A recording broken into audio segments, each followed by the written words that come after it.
perfect then. Well, what can I say? We have an excellent speaker today. Very respected. Ramiro Villeda is a PhD and also is a P in engineering, professional engineer. Also a CPIM, that means Certified in Production and Inventory Management. And the other one is a DDPP, Demand Driven Planner Professional. So as you can see, he's possess many credentials. So what can I say? He's very impressive, his bio. In 1985, he became the first person in the Western Hemisphere to write and successfully defend a doctoral dissertation on lean and just-in-time manufacturing. His research was guided by Chiheo Chingo. How about that?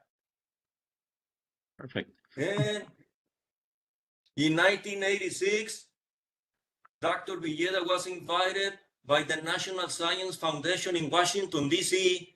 to present his research on the effectiveness of just-in-time production. Okay? And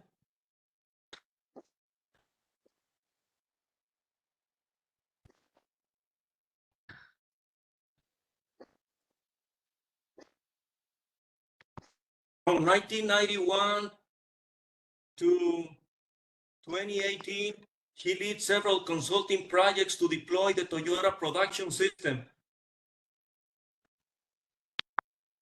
Lean manufacturing for major corporations in the US, Canada, Mexico, Puerto Rico, Guatemala, Honduras, Costa Rica, Colombia. You can see many companies, okay? Argentina, Spain, Belgium, South Africa, Philippines, China, and India. His most important clients were ABB, Alcoa, Black & Decker, Bombardier, Coca-Cola, Continental, Cummins, Delphi, Emerson, Ford, General Electric, Honeywell, Johnson Controls, Kimberly-Clark, Sylvania, Philips, RCA, Robert Bosch, Siemens, and United Technology. How about that? In 2006, Dr. Villeda was invited to join the consulting team to advise Mexico Scientific and Technological Advisory Board. It's called CONACYT in Mexico, to review the national policy for science, technology, and innovation for President Felipe Calderon. And lastly, last year, his firm formalized a strategic alliance with NatJet Ltd. Is from Singapore. So with the vision of creating an artificial intelligence powered community that values human behavior and emotional intelligence alongside cutting edge technology. While traditional artificial intelligence platforms race to automate existing learning processes, our artificial intelligence challenger coach redefines the role of artificial intelligence not as a substitute for human expertise, but as a partner that deepens learning and collaboration. How about that, eh? So I'm gonna cut it right here because it's absolutely great. He owns the company Villeda Consulting Group since many years ago. Thank you. So that's it from my side, Ramiro. Thank you, Warfield. Thank you. Thank you, the committee, the ASQ committee, and Jack and all the team. So let me share what I have prepared for today. Okay, here is the presentation. Now let me share the share. Warfield, what is the share button? It's in the bottom. Right Okay, at the so bottom. In the middle. okay, Yeah, right there. next to the video. Yeah, I think that should Yeah. be. Click the chair. Can you see it? Yes, Yeah. we see it. Yeah, Okay, perfect. Now, can you make it a little bigger? ahí está. That's it. Perfect. Excellent. You Yeah. got it. Okay. Beautiful. Very good. Let me start with a thought that impressed me a lot the first time I read it. The illiterate of the 21st century will not be those who cannot read and write, but those who cannot learn, unlearn, and relearn. Here you have Alvin Toffler.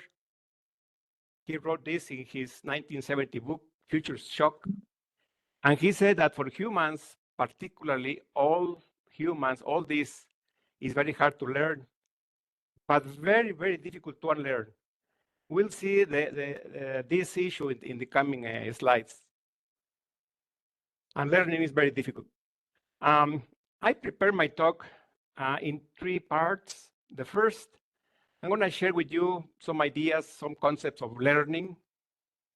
And then I will go deeper into why our mind needs a helper, preferably a effective digital helper.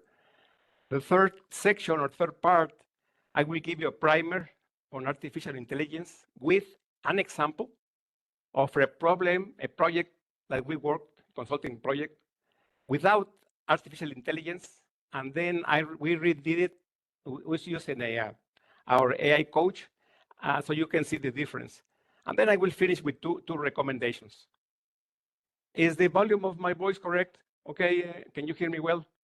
Good. Excellent, Yes. very good. Okay, let me start with the first part. And here I have a test, not test. I want to ask you 3 short questions. I will ask you the first question. Please write down your answer.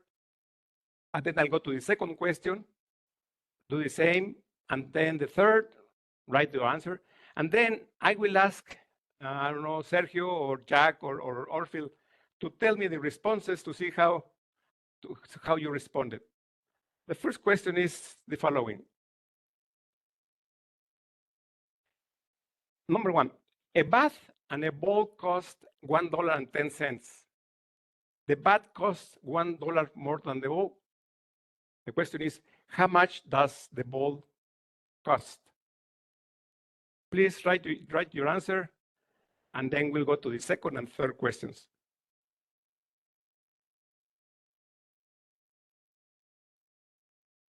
I don't know if who is monitoring, or if we use several answers, let me know so I move on to the next question. Okay, I can see answer there. Any more? Anybody else? What's the cost of the ball? If the ball and the ball and the bat cost 110, and the bat costs $1 more than the ball. Mm-hmm. How many answers do we have? 2, 3, 4? Okay, I can see another one. Please go on. One more. This is a very simple question. One more. How many do you have, Orfil? I don't see the responses. Let me see. 4 responses at this time. I have 4. Okay, good. Okay, Yeah. anybody? Okay, let me go to the second question. And I'll come back to it. In the lake, there is a patch of lily pads. Every day, the patch doubles in size.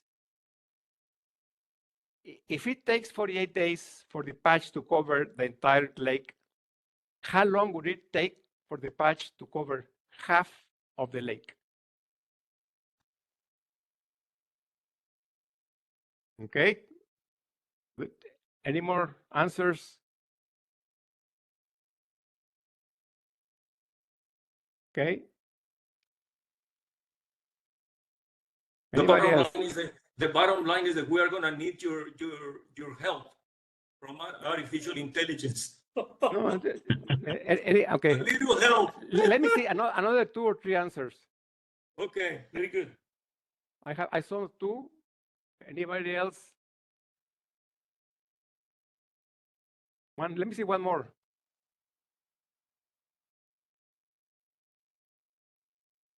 Okay, let's go on to the next. If it takes 5 machines, 5 minutes to make 5 widgets, how long will it take 100 machines to make 100 widgets?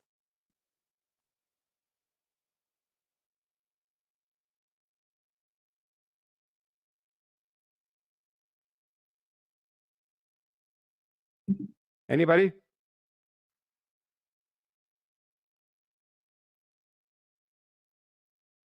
Okay. Anybody else? Anybody else? I see no more than 2 to 4 answers. Anybody else? Anybody? Okay.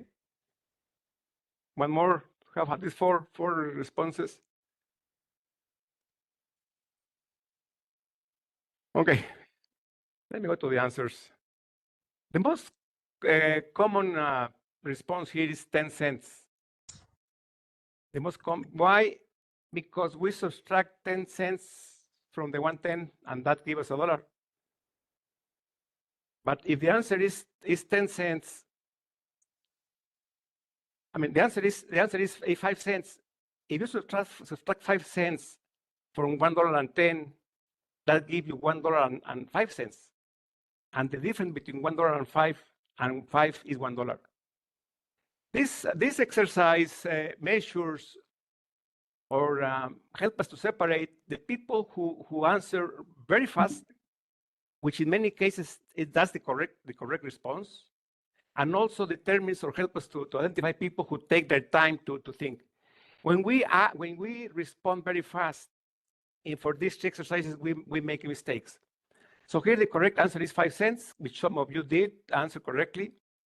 The second question is exactly 47 days, but here the most common answer is 24 days, because we take half of the 48.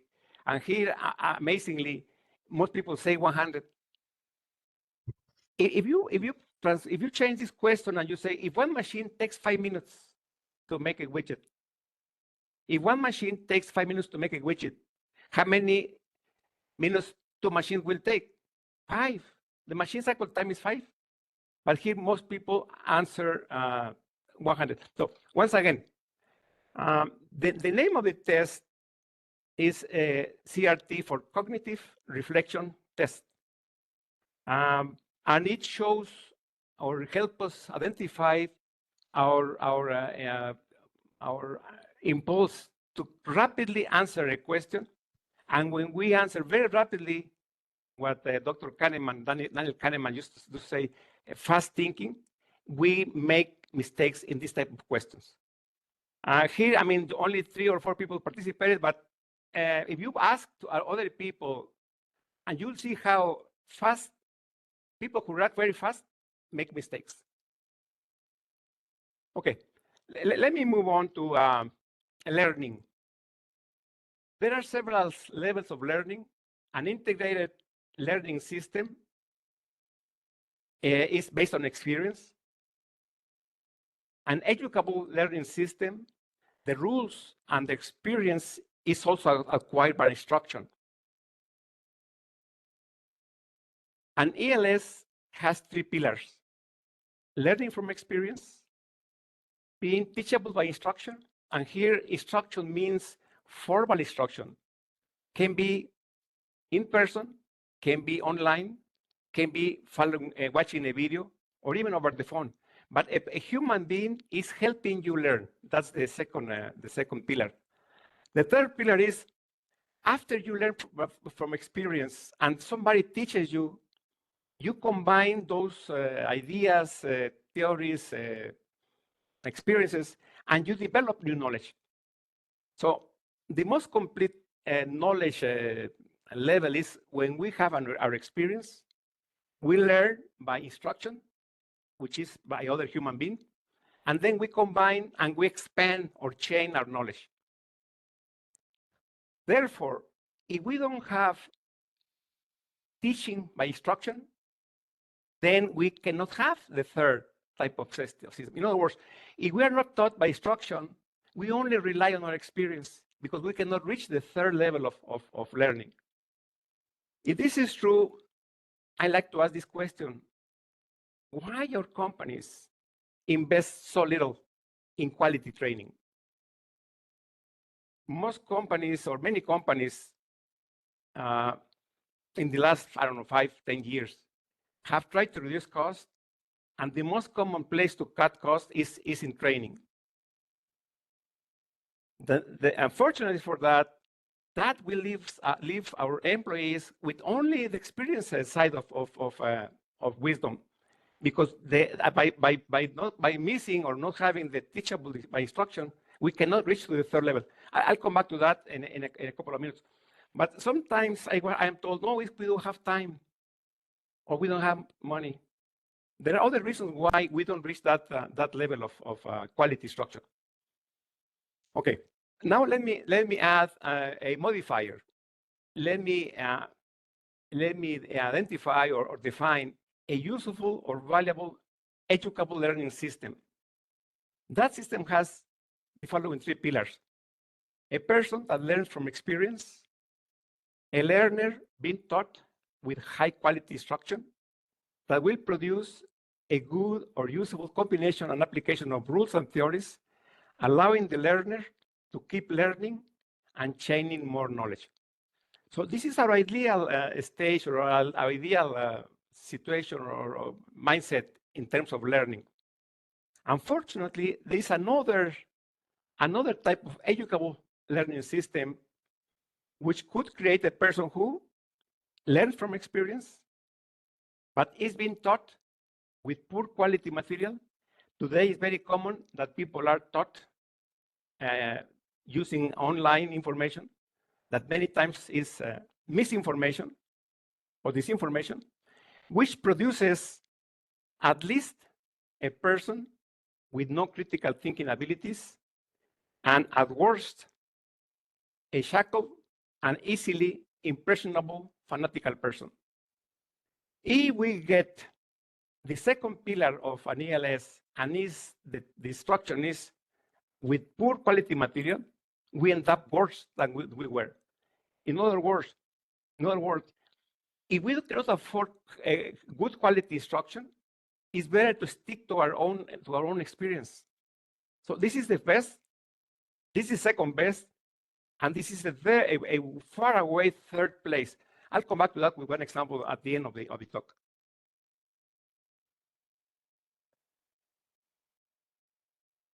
Okay, in some places, some people, in some countries, I have heard the following argument: don't worry about AI. It will take 5, maybe 10 years before it's here and before it affects us. I have heard this from university professors, medical doctors, and I say, I think you're mistaken. So let me go into this in depth. A few years ago, a friend of mine, he was finishing his PhD in University of Kyoto in Japan. He said, Ramiro, please get a copy of this book and read it. This is the cover. Automate this, how algorithms took over our markets, our jobs, and the world. Took over. It doesn't say might take over. It doesn't say will take over.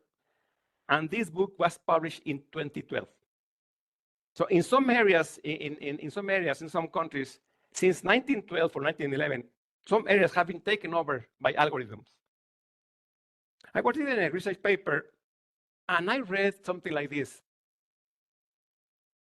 There has been several studies, more than 20, in the late 30s, early 40s, and 50s, where people using very simple heuristics, very simple mathematical formulas, were able to obtain better results, better predictive results than medical doctors,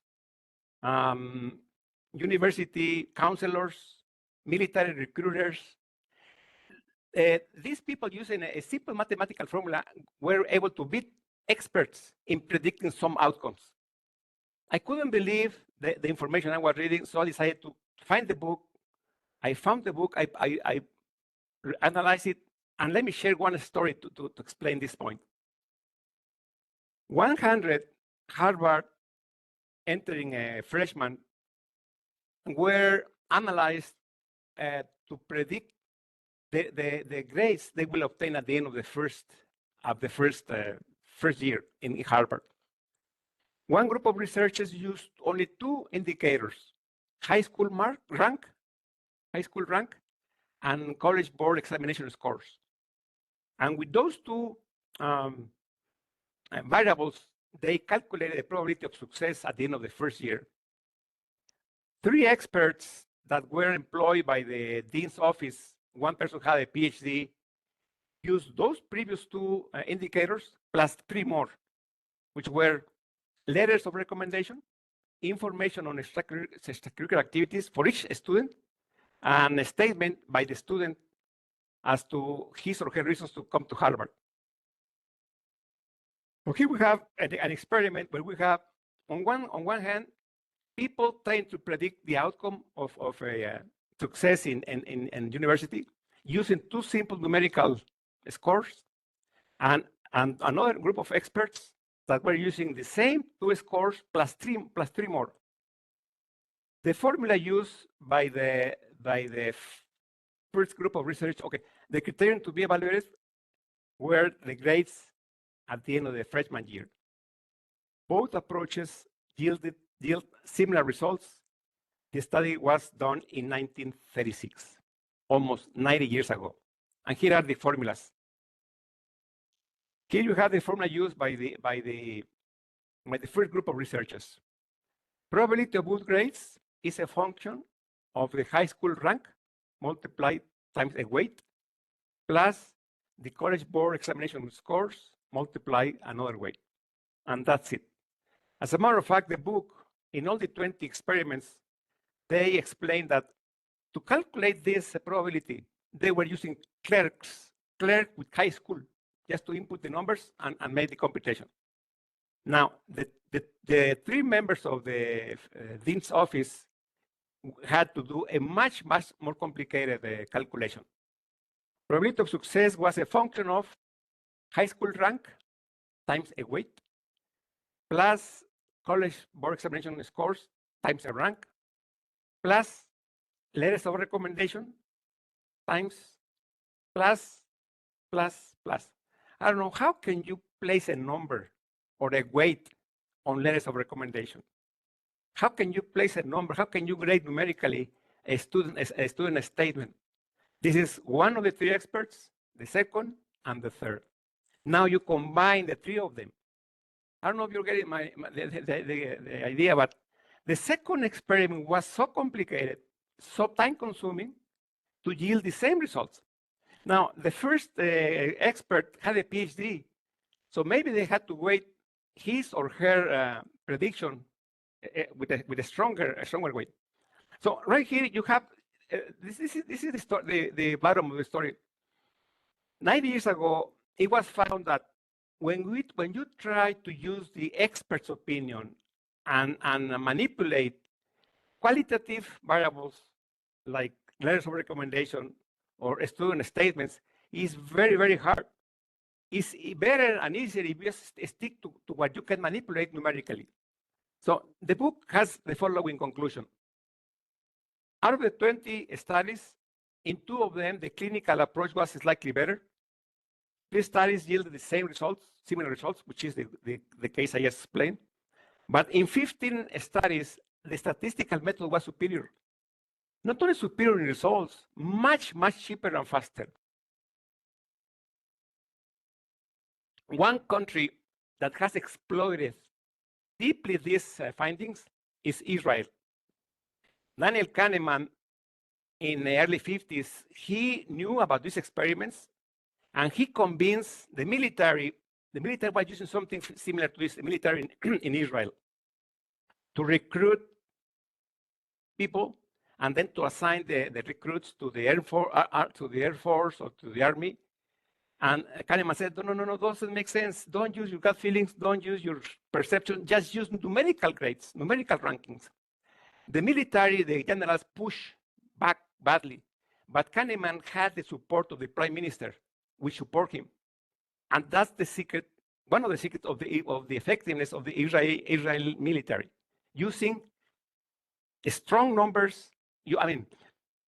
Eliminating guesswork, eliminating gut feeling, stick to 1 or 2 or 3 variables that you can measure and stick to that, and then you can improve. Maybe the weights, this is too much, but the point here is that this is a classic case where less is better. less is better. And just keep in mind that this happened 90 years ago. Today's algorithms are much, much, much more powerful, and they can be improved or are being improved every week or every 2 weeks. Okay, now, on one hand, I am telling you that the power of algorithms is tremendous, that they are improved, or sometimes they improve themselves. They can be programmed to improve themselves. On the other hand, we have people. And unfortunately, it has been found that our brains, for several reasons, are not as sharp as they were 15, 20, 30 years ago. I'm not talking about the same person. I am talking that people are becoming less able to do cognitive tasks. Here you have one example. The source is The Economist, December 10th last year. And it has two charts which are shocking. What you have here is proficiency among people 16 to 65 years old in a selected group of OECD countries. And right here you have a line. Here you have a line. To the left of that line, which is the pink and red, is the percentage of people in the country you have on your left that performs below primary school level. Let me go to the bottom. Chile.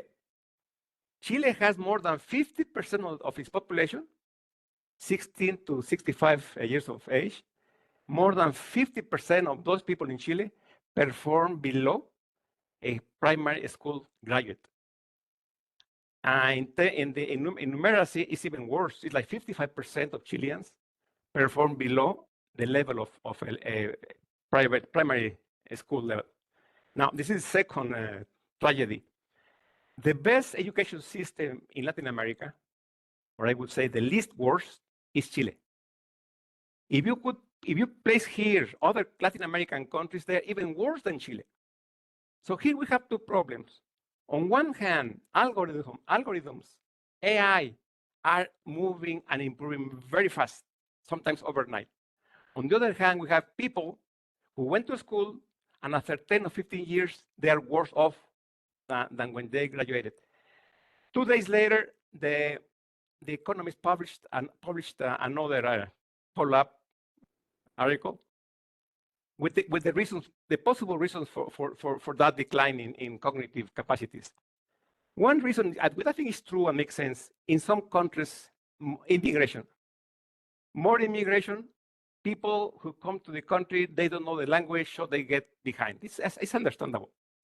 But the other reason, which I think is the most powerful, is too much Facebook, too much YouTube, too much TikTok, video games, and Netflix. We are spending way too much on social media and in front of the screen. The same article may have the following conclusion. Degrees are becoming less meaningful. The OECD has found that even some university graduates post or show numeracy and literacy scores that might embarrass a child. Second problem. Meanwhile, all these who want to return to class or want to learn more without embarking on long, expensive university courses often find good alternatives lacking. So here what you have is that even our university graduates are showing or are performing at inadequate levels. And the oldies who want to keep learning, there are no places to learn. There are no places that can teach you what you need the way you need it. I spent some time in Singapore last October, and I was surprised to find how much they are using andragogy. Andragogy is the science to teach adults. I'll touch upon that later. But here the point is that we are falling behind in terms of cognitive abilities or capacities. And for all this, like most of us, it's not easy to find a good place with focus training, good quality, of course, after work or on Sundays, that are accessible. So last October, I spent some time with the Institute for Adult Learning in Singapore. amazing what they are doing. I'll share with you some of what I learned from them. But before I go into detail, let me share with you my granddaughter lives in Singapore. I'm going to share with you what she's learning. At the end of every school year, they are given a test. This is the first part of the test. The test is made up of four areas. The first is mathematical literacy. And the first section is uncertainty and data. Uncertainty and data. Okay, let me share with you what my granddaughter, the exam she had to take. She is right here on the right. You can see a blue dot. That's where she is when she finished that school year. But some of her classmates are up to here. So let me read what my granddaughter, the test she had to pass in this section of mathematics. Let's say level 4. She had to solve problems using data presented in simple graphs or tables, understand and use basic ideas in probability in familiar experimental contexts.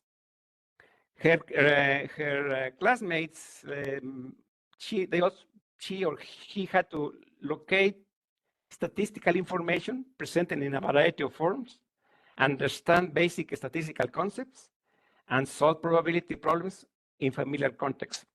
The most advanced, let me go to level 9, have to use high-level thinking and reasoning skills, insight and reflection to solve problems in statistics or probability, clearly explain and justify results. Those are the requirements that she had to pass when she finished grade 3, tercero de primaria, grade 3. I have been a professor, engineering professor in Mexico and the US for 7-8 years. Many or most of my students did not have these abilities. So Singapore is teaching elementary school kids how to deal with uncertainty, how to quantify data, how to the relationship between shape and space and other. If you see the reading test, they focus a lot on critical learning. Okay, so the point here is that there are some countries which are way advanced of what we teach our kids. When I had a meeting in last October, I met with 4 department managers at this Institute for Adult Learning, and I asked them, who are you following? Who is your role model? And all of them said, we are following Finland, Sweden, Norway, Netherlands, Denmark, and a little bit of Canada, all of them. And then 2 of them, very excited, say, yeah, you're right. But also we are learning a lot from Vietnam. 2 of the 4 department managers shared with me that they are amazed, they're very surprised of how quickly Vietnam is catching up. Okay, now let me continue with the Institute for Adult Learning. The first day I arrived there, I had lunch with the executive director, Lee Feo Yeo. I have known him for almost 19 years. The first day we met, he invited me to lunch. We arrived to the restaurant, and even before we ordered, we were given the menus. Before we ordered, he told me the following: our government in Singapore is very, very worried. El gobierno de Singapur está muy preocupado.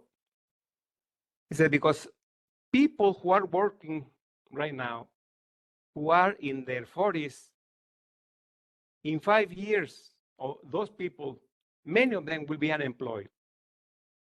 And in 10 years, most of them will be unemployed. So let me repeat. We are very worried for the people who are in their 40s, because in 10 years, most of them will be unemployed. It was, I mean, I couldn't understand exactly what he meant or why, or asking, wait, why do you say that? Because those people in their 40s have 2 problems. The first, which is maybe the least of a problem, they are hard to learn. But most importantly, they don't unlearn. It's very hard to a human being to unlearn after you have been doing something for 20, 25 years.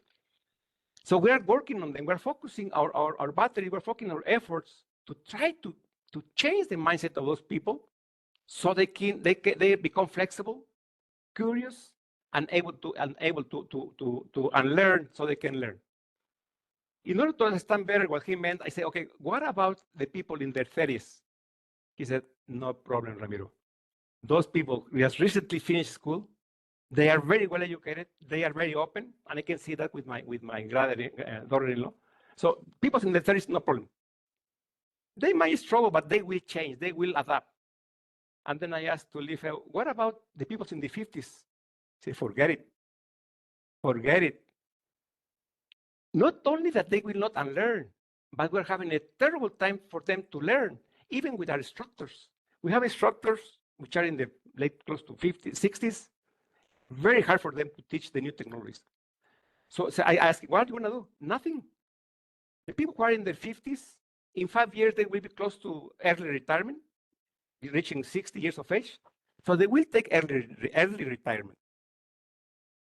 Okay, so here the point is that some countries are aware that we are about to enter a huge revolution where many jobs will be created and many jobs will disappear. And they're trying to balance and to help the people to move from the disappearing jobs into the new jobs. While I was there, I was shown that Singapore is monitoring what is being done in the world. And this map shows countries in the world that have an agency, a government agency, in charge of pushing, promoting, preaching the virtues and the benefits of digital technologies. Government offices in charge of spearheading efforts to digitize. Let me start first with Colombia. Colombia has an agency at the highest level in the government. In Mexico will be the equivalent of una Secretaría de Estado, a ministry of information technology and communications. So it's important to have these agencies at the high level because they influence other ministries or secretarias.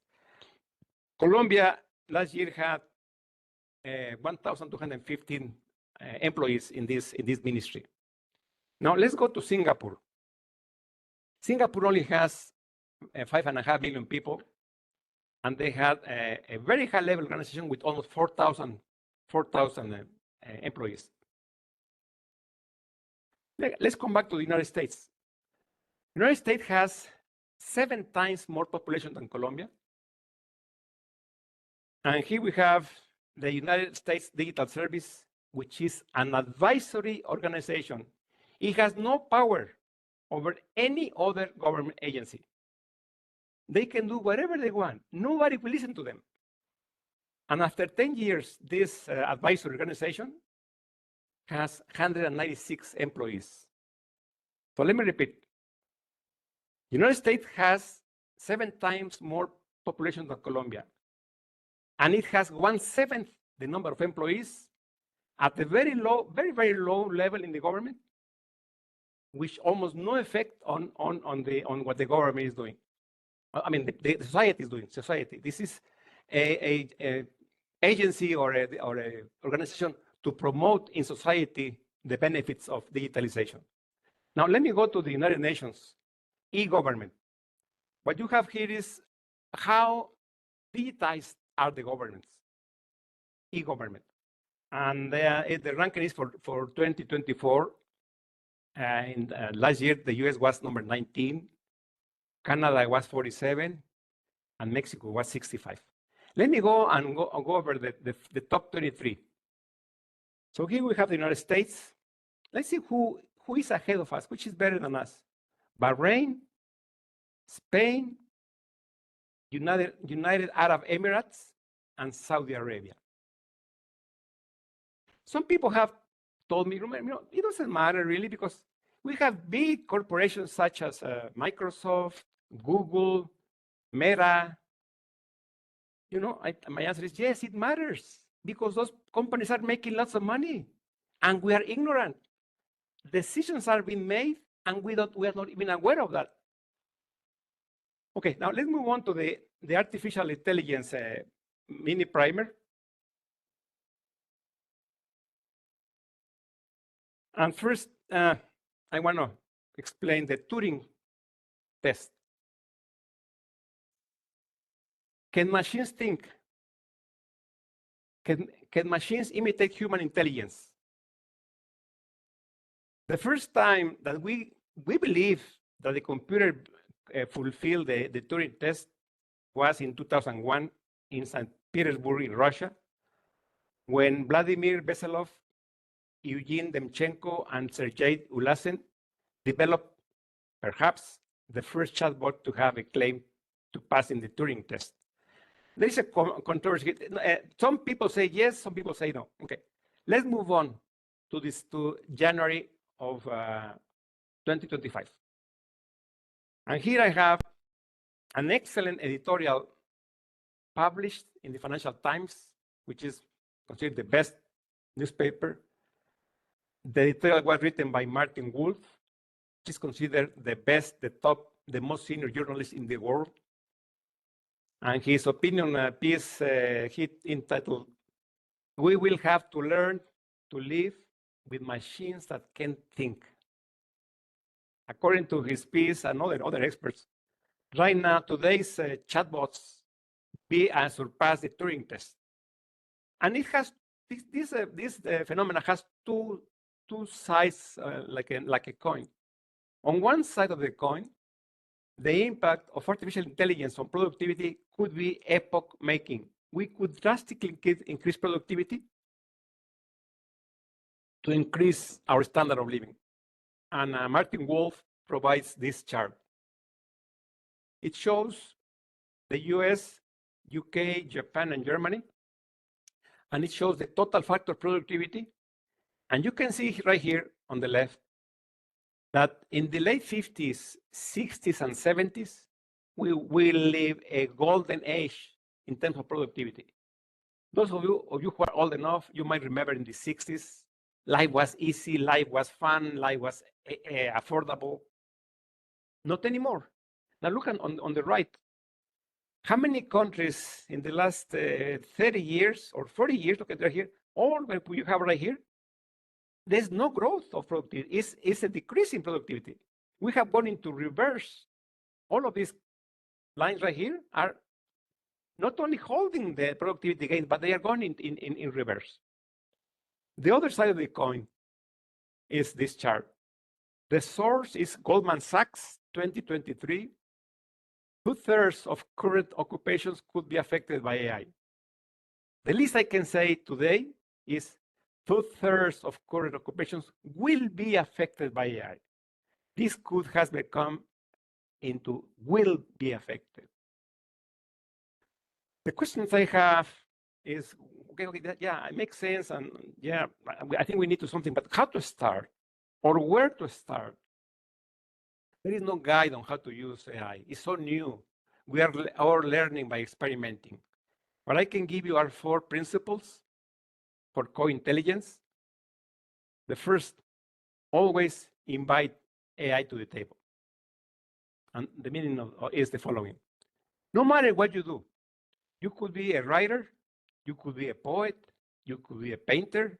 I have a niece, she's a painter, and she uses OpenAI chatbot.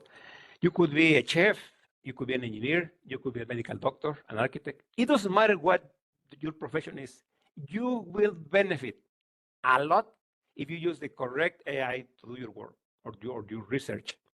Number 2, make sure you are the human, the boss in the loop. Number 3, treat AI like a person, but tell it what kind of person it is. This sounds kind of funny or kind of doesn't make sense. AI, when you start interacting with AI, you will feel like it's a person. They understand you, they know you so well after you spend some time interacting that they behave like a person. So you have to tell the AIs frequently, look, you are AI, we are doing this, and you have to perform like this because I am the boss. Number 4, assume this is the worst AI you will ever use, which means that whatever AI you're using today, in 1 or 2, no more than 3 weeks, the AI you are using, it will be really bad comparison with the new one. It is advancing its capabilities every week. The source of these principles is an excellent book published last year, Co-Intelligence, Living and Working with AI by Ethan Mollick. If you ask me for a book on AI, this is the book I will suggest you. Okay, now let me go to a practical example. In 2017, and we were invited to join a group of 2 consulting firms to develop a comprehensive roadmap for a manufacturing turnaround of a large, huge, and old facility west of Philadelphia. Before I go into detail to describe what we did, what I'm going to do here, I'm going to show you what we did and what I could have done if I had an AI helper. So let me explain, show you what we are doing right now. We are developing an AI manufacturing coach, in which we are extracting from experts their knowledge, their expertise, their wisdom, and transforming or collecting that wisdom, distilling that wisdom into charts, into diagrams, into tables, put that knowledge into something graphical. From this learning content, the AI starts to pull what is usable. Sometimes there are things that are not usable or are contradictory. So the expert heuristics get the best of this body of knowledge and creates expert heuristics. That is fed into a behavioral AI. I come back to that. In order to have an AI coach that has 2 components, a cognitive part, a cognitive side, which help us with the mathematical, logical problems or challenges, and also plus also a behavioral AI, which help us to understand the feelings of the people we interact with. With those 2 components, our objective is to help learners solve problems that might take them years to solve, because it took the experts 30, 40 years to develop that knowledge. So this is the concept. Right now, we are working right here. We have 4 prototypes of AI coaches, but this component still is very weak. We will work on that in the following months. So now that you have the idea of how our manufacturing coach works, let me go back to the factory in Philadelphia.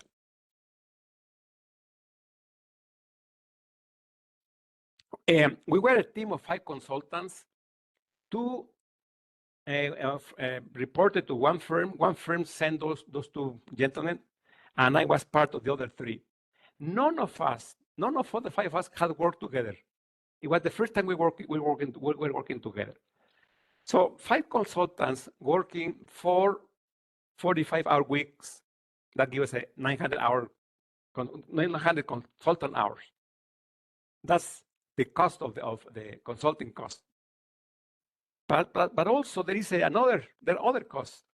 We had to interact with factory engineers and managers. We took their time. We had to fly. We had to rent hotels. We had to rent cars. And every weekend we had to fly back home, and then on Sunday afternoon back to Philadelphia. And the results were not very good. All of us were unsatisfied for many reasons. We face a similar problem that the one you have here, too many variables. The 2 companies use different consulting approaches. So it was a little mess. Fortunately, the client was satisfied, but it was a mediocre result. The following year, 2018, we did a post-mortem. We said, if we had to do this project again, what could we do differently? And this is what we are, the solution we came to. We only need 2 consultants. One has to go there 1 week to collect data. Come back, go over the data, let the people at the factory maybe work on some issues. Based on data collection, determine what was the profile of the other consultant that has to join this project.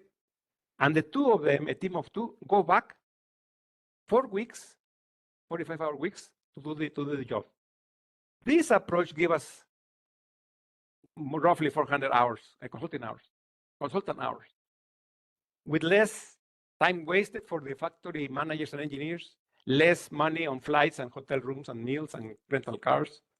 So when we finished the postmortem, we were kind of happy. So look, it's less than half with much better results. In the last 4 or 5 weeks, we have been redoing this problem, but now using our AI coach.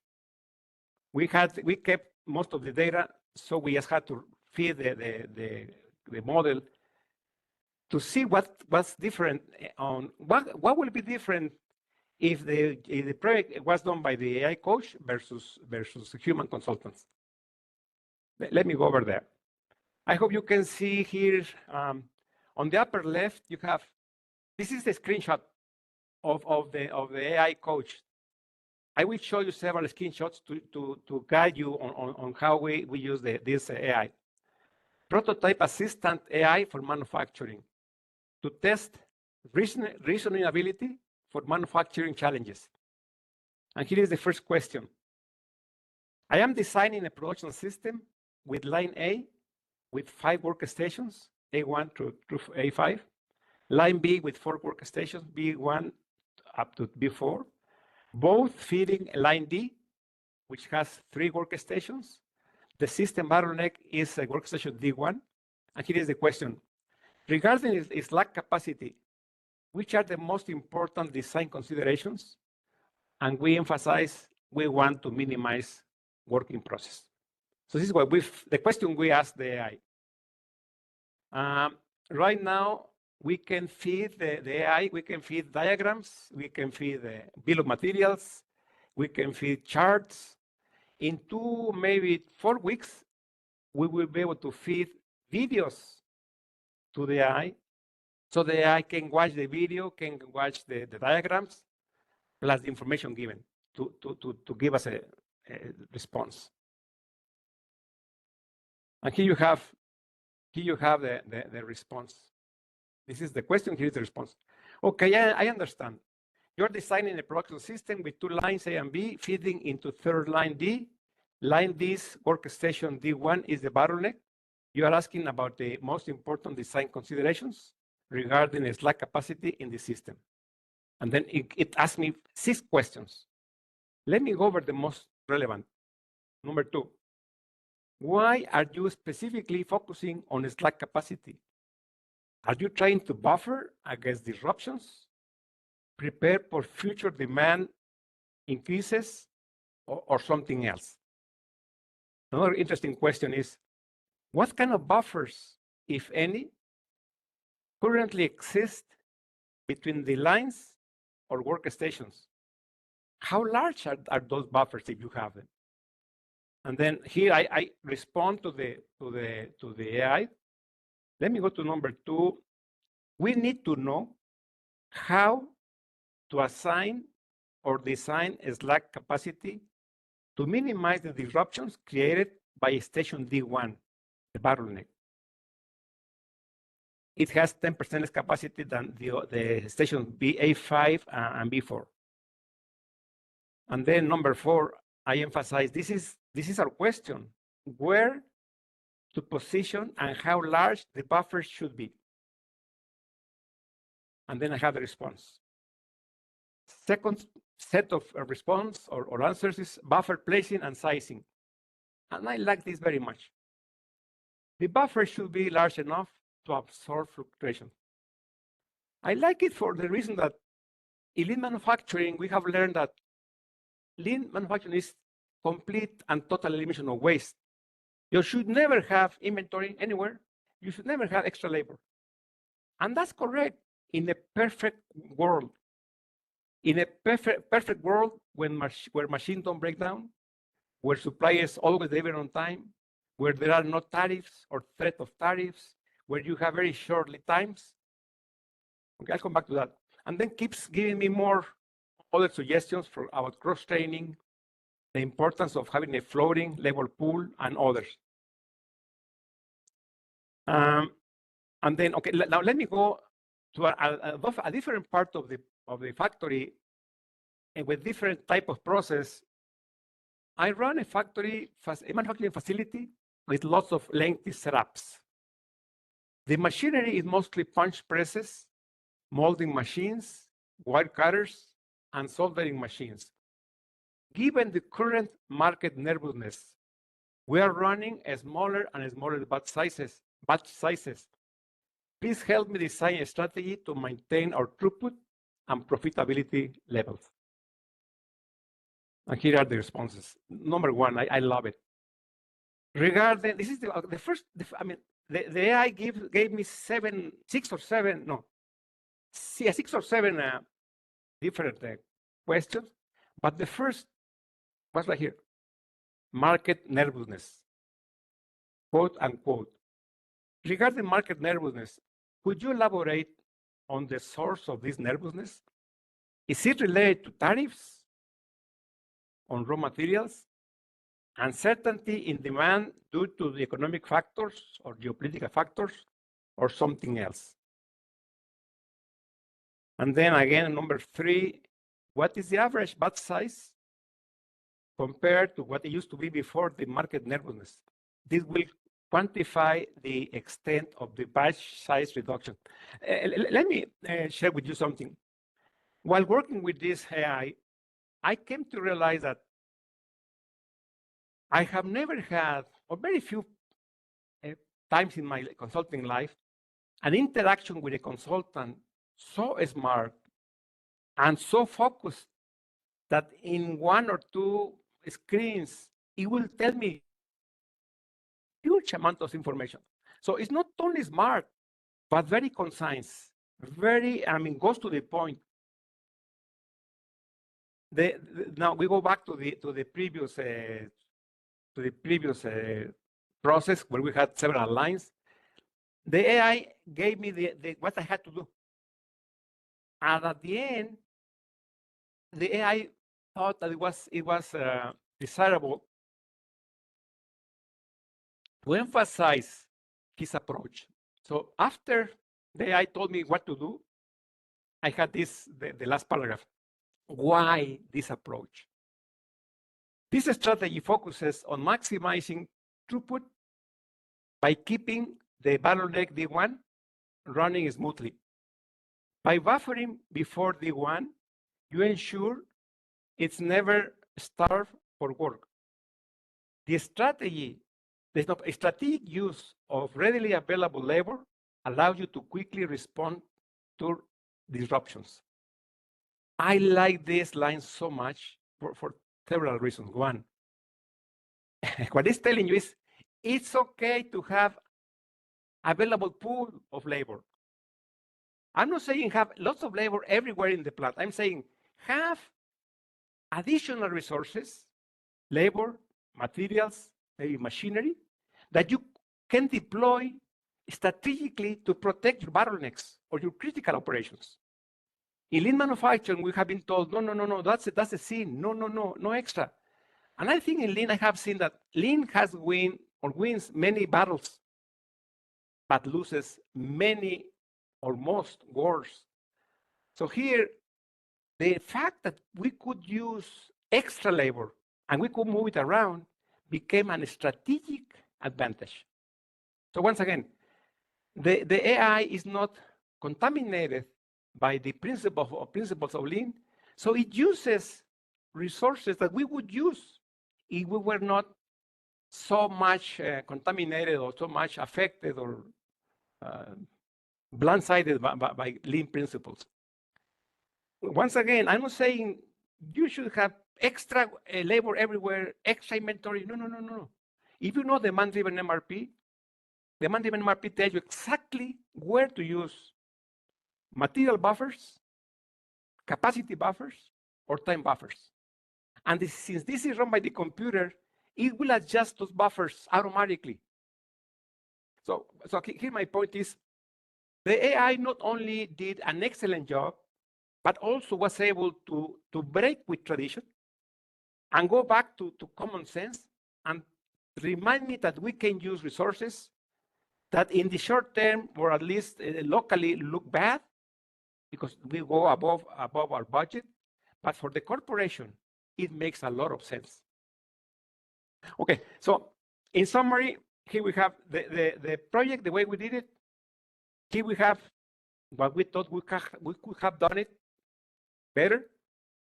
This was after our post-mortem. And this is what we obtained with the AI coach. We estimated that we will need between 15 to 20 hours for data collection. And no more than 3 hours, less than 3 hours for the AI to work back and forth. We submit the question or questions, the AI works, we read the questions, we modify it and feed it back. No more than 3 hours. No travel expenses, no travel time to obtain, not the result we obtained here, because this was bad, it was mediocre. We could obtain what we thought we could obtain here or better. Now, this project was in Philadelphia, but what about the project was in Thailand? I don't speak Thai.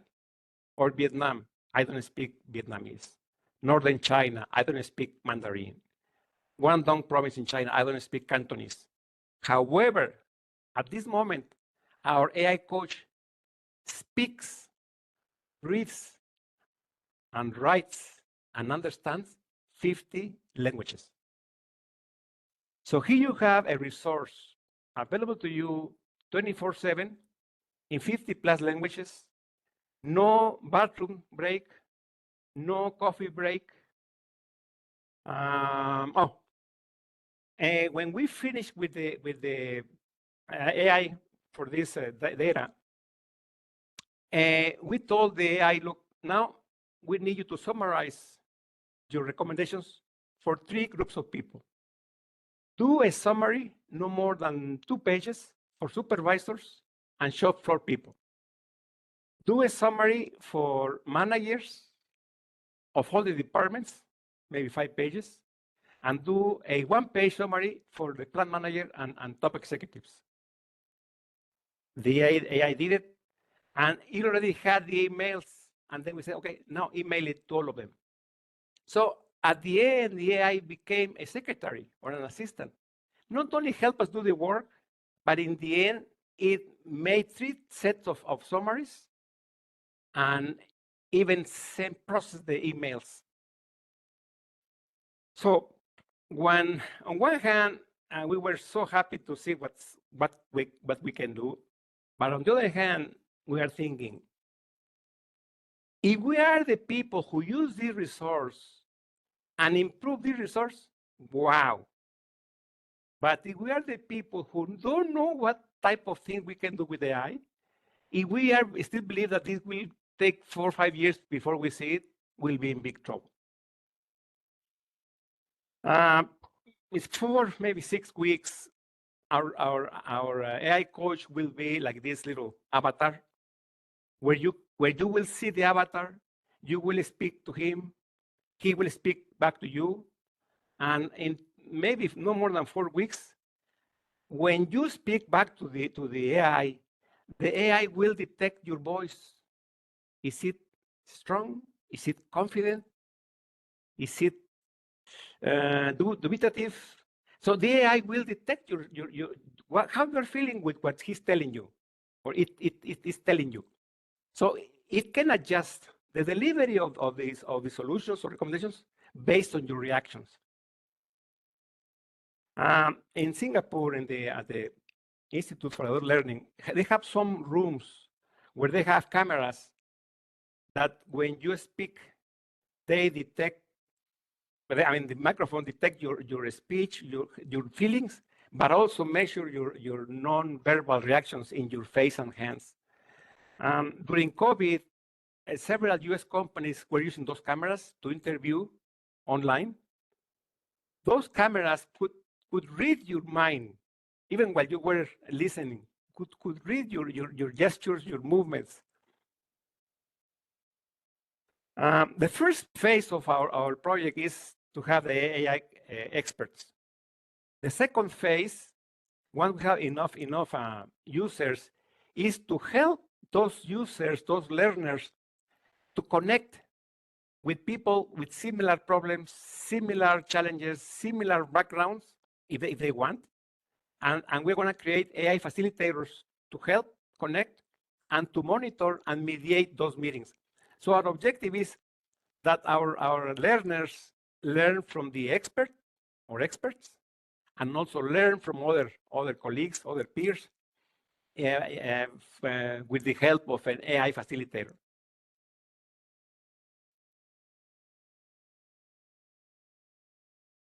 Okay, so here let me do a summary.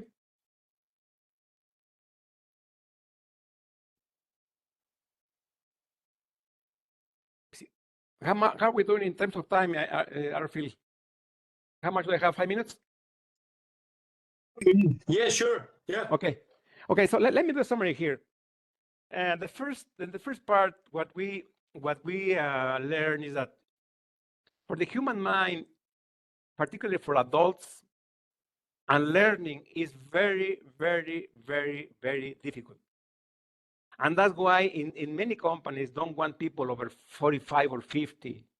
It's not because we can learn. Yeah, we can learn, but we cannot unlearn what we have in our minds. And that makes us very ineffective. So if learning is important, unlearning for adults is more important. The second part is that AI is here. AI, let me another example. And when I went to Singapore in October, Singapore is a very special country. 15, 20 years ago, you were chewing gum, which is illegal. It was illegal. They fine you like $500, and if you did it twice, they will even with the cane hit you in the back. So this time I went in October. There were to enter the country. I didn't talk to any human being. No immigration officer. And I asked my friend, why in the past the officers, they ask you a lot of questions, and one time I went there and they told me your passport has no space for the stamp. Next time you come to Singapore, you must have a new passport because no place to put our stamp. My passport still had like 6 years remaining. So I forgot, went back 2, 3 years later, and they found that they have told me that I had to bring a new passport. So I was in big trouble. So this time in October, no need to talk to immigration officers. I asked my friends, why? I mean, what happened? And they asked me, where are you coming from? I was in Bangkok. Did you receive 2 days, maybe 3 days before your flight to Singapore, a reminder to do your check-in? Yes, very unusual, and I didn't pay attention. And the airline told you, if you don't do it, we will cancel your flight. Yes. Okay, the reason we ask people coming to Singapore to do the check-in or to fill the paperwork online 2 days in advance is, once we know we are coming, we will search the databases in the world to find out who Ramiro Villeda is and why are you coming to Singapore. When you arrive to Singapore, they have like computers, but the screen is upside down. And then you have to fill up they ask for all the information. Very confusing. Confusing and kind of erases what you just type. They are watching you. The AI is observing your reaction. See if you are nervous. But once you pass, okay, first you fill up the immigration application online 2 days before, and then you do that test. If you pass both, that's it. It will send you a message to your phone with the visa or the permit to enter Singapore. That's it. No need to talk to anybody. If they find something unusual when you do the initial application 2 days before or during this interview with the computer, then you go to a place and a person will interview you. So, and I ask, why are you doing this? because nobody wanted the job of immigration officer. We couldn't fill those positions, so we had to automate. We had to use AI. And then the third is that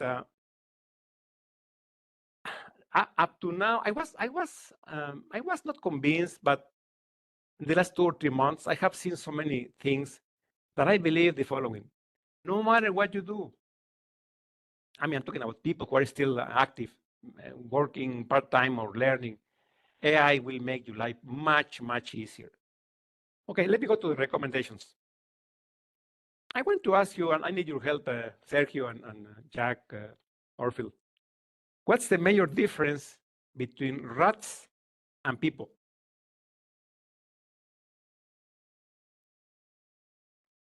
What's the major difference between rats, this animal, and people? ¿Cuál es la principal diferencia entre ratas y la gente?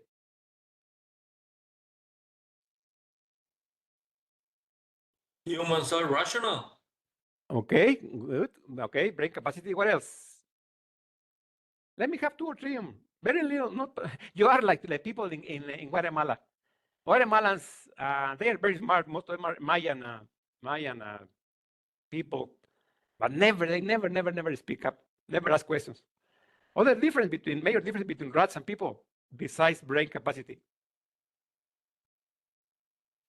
Diferencia entre las ratas y las personas. Say that again, Ramiro. What's the difference? ¿Cuál es la principal diferencia entre las ratas y las personas? We walk in 2 legs. What else? What else? One more. One more. One more. Cognition. Okay. Okay. But I'm going to show you. This is the opinion of B.F. Skinner, a top psychology professor at Harvard,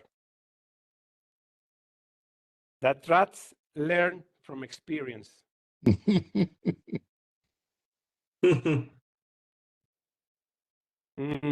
True or false? Wow. How many times have we fallen with the same stone? ¿Cuántas veces nos tropezamos? Hemos cometido el mismo error o muy parecido. Okay, once again, the power or the difficulty of unlearning. Okay, now let me go to the 2 recommendations. Here, I want to show the video, but it will take me time. In February 2000, and you can watch it if you want. You take a picture of this, and you can go to YouTube. You will see if you go to this noticiary, this TV news, the most common in Canada, most popular. You will hear the following, minute 9. You will hear the following. The intelligence services of Canada have identified more than 3,600 fake websites pretending to be federal Canadian or provincial Canadian governments disseminating misinformation about COVID.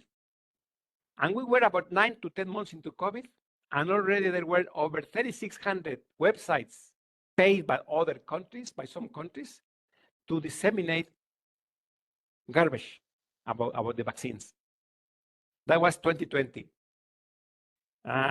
January 28th of this year, China, India, and Russia have interfered in Canada elections. It doesn't say might or could. It's an affirmative, have interfered. The subtitle, you have several foreign states have tried to destabilize the country. Besides China, India, and Russia, other countries have tried to destabilize the country. This is happening almost everywhere. And my point is, Canada has very, very effective intelligence services. And other countries are trying to destabilize them. In countries that don't have effective intelligence services, they are fed thousands and thousands and thousands of ideas per second to mislead, to make people lose time. So my point is that you have to be very careful with what you read. and I go back to this part. The idea is, the ideal or objective should be to stay here.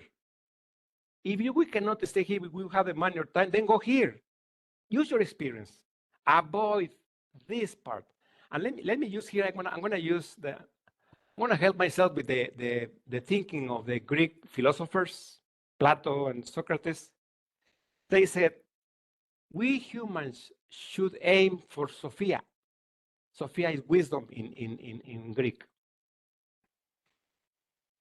In Greek, the opposite of wisdom is not ignorance. In Greek, the opposite of wisdom is amathia, which is to be close-minded, biased, intolerant, obstinate, stubborn, and unreasonable. El mensaje es, cuando estamos influenciados por esto, nos vamos convirtiendo, o ya nos convertimos en personas de mente cerrada, sesgada, intolerante, obstinada, terca e irracional.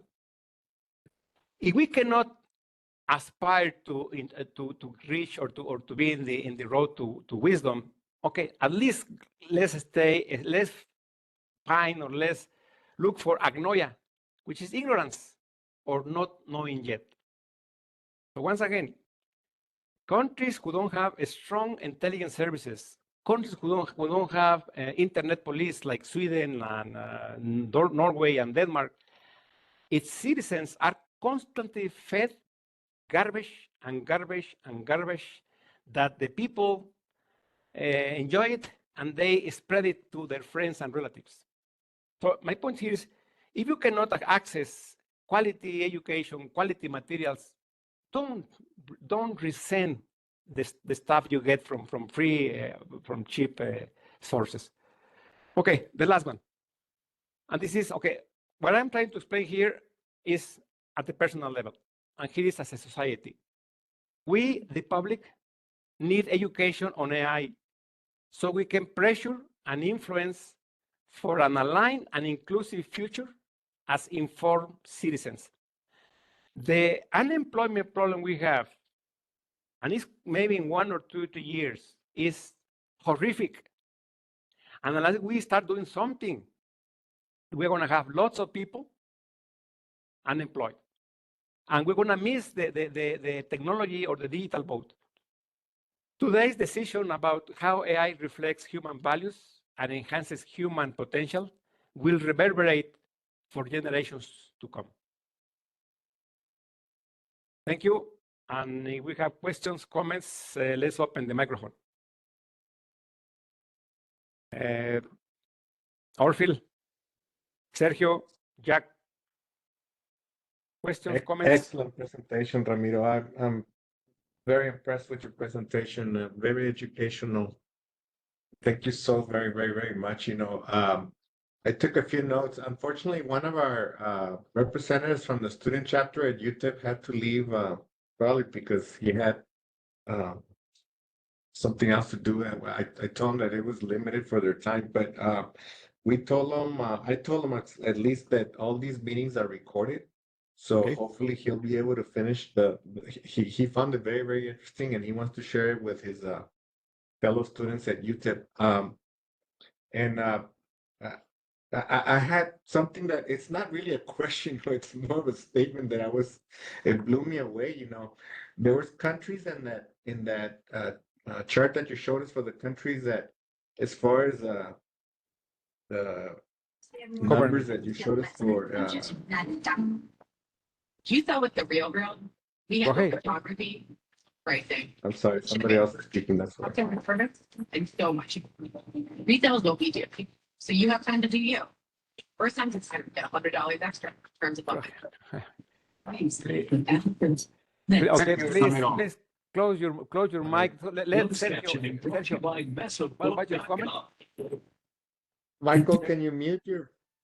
Yeah, please mute Thank your mic and let Sergio finish his Yeah, question. Yes, Thank you, Ramiro. What's your That question?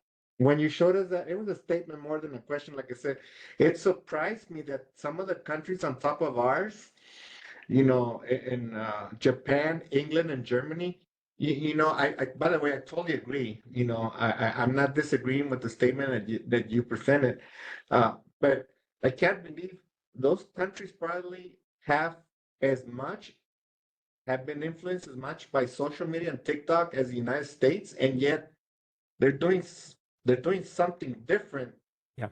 than we are in this country because they were up there in that graph that you showed us. I found that very, very interesting. I have had relatives go to Singapore and exactly the same experience that you have been talking about, you know, melting pot of brains.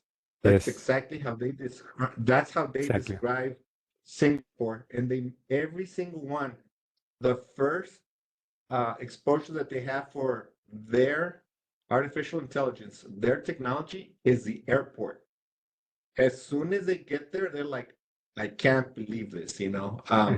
So again, it wasn't a question, it was more of a statement, you know, that I was like blown away by that. So very interesting information, very disappointing to see Chile as one of the leading countries in Latin America as far as that is concerned. You know, I could just imagine how the rest of the countries are, you know, but Yep. it's numbers speak volumes all the time, you know, and I found that very, very interesting. Again, incredible presentation. Thank you very, very Okay. much, Ramiro. It's a pleasure meeting you Thank you. on video.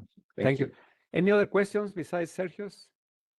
Orville, Jack? I have a question, Ramiro. Yeah. Absolutely, artificial intelligence is the future for many areas, especially in the quality area. You have here about the quality 4.0 together with industry 4.0. Yeah. So, but the problem is that even though it's the future, it's moving very slow. If you evaluate the countries, you know, in quality 4.0 or industry 4.0, Germany is the most advanced country in the world. 16% implementation. But if you go to US, we have less than 4%. Yeah. So what would be your recommendation to speed up implementation of AI? I, propose an ambassador in the current administration. The current federal administration has to have a person pushing very strongly for AI. I don't know if Mr. Elon Musk is going to do that. He has the power and the knowledge. Hopefully, he can do it. Yeah, but we need somebody at the very high level to set the agenda and get all the other forces together. This is a national effort that has to start at the very top. Right, It might. They are doing a lot of things. Some of them look crazy, but I hope in that craziness we get surprised that we are gonna take AI seriously. And let me tell you why. President Trump is pushing very strongly for more oil and gas. More oil and gas. You know why? Because AI consumes lots of electricity. The last runs that the AI did with Model 03, to answer one question, it consumed $3,000 of electricity to answer one question. So a country, this morning was in Singapore is going for nuclear power in Singapore. They don't have, because they need energy to run AI. So if this administration is pushing for more energy, one reason could be to supply our computers to run more. To run more effective AI. It looks like direction of let's hope that. Yeah, I agree. My next question is philosophical. So, do you think in the very far future, using artificial intelligence is going to make the schools disappear? Schools? Schools. Yes. The model we have is 3,000 years old. When people will come and sit and listen to the master, that's 3,000 years old. Now we have changed the environment, we have changed the seats, but it's the same approach, and it's not the best. No, the answer is yes, for sure. Maybe in 10, 15 years. Yeah, I think so too. Let me share with you. Singapore has 5 polytechnics. The 5th Republic Polytechnic, they have this model. The students never have a class in the 4 years. Never had a class. They only work on problems. They make teams. They are given projects. The more difficult the projects, they send them out to the street, to the companies to ask for information.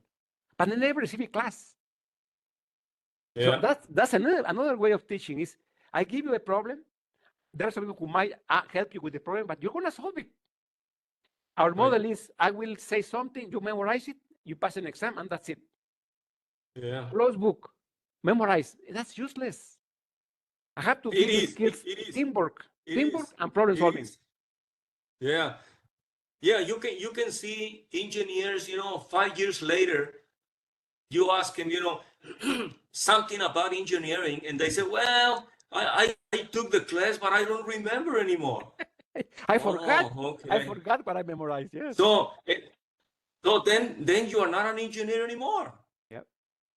So now that's why I like your statement here. Does our mind need a digital helper? Yes. And that's gonna be the trigger. That's gonna be the trigger. And not only digital, it needs all the help we need. We are in trouble. Our mind is in trouble. We need help. Yeah. We need help. Yeah. So Ramiro, I wanna thank you for this excellent presentation. I think many people will be interested in come back again and talk with you about it. All right. Maybe in 2 months, I would like to do is on live. We can connect to our AI and we can have a good time asking the AI questions. Give me 2 months and we can spend the whole 2 hours asking questions to the AI to see how it responds. Okay. Okay. Yep. Okay. So thank you for your time. And I hope that you learned something. Times are coming, different times, good news, bad news, but they're going to be challenging times. Let's enjoy them. Thank you, Ramiro. Thank you. Have a good Thank you, night, all of Ramiro. you. Thank Thanks. you. Thank you. Ramiro. Bye-bye. Thank you. Appreciate it. Bye. Good night, Excellent. guys. Bye-bye. Good night. Buenas noches. Good night. Bye. Good night. Yes, Sergio. Muchas gracias, Ramiro. Excelente Gracias. presentación.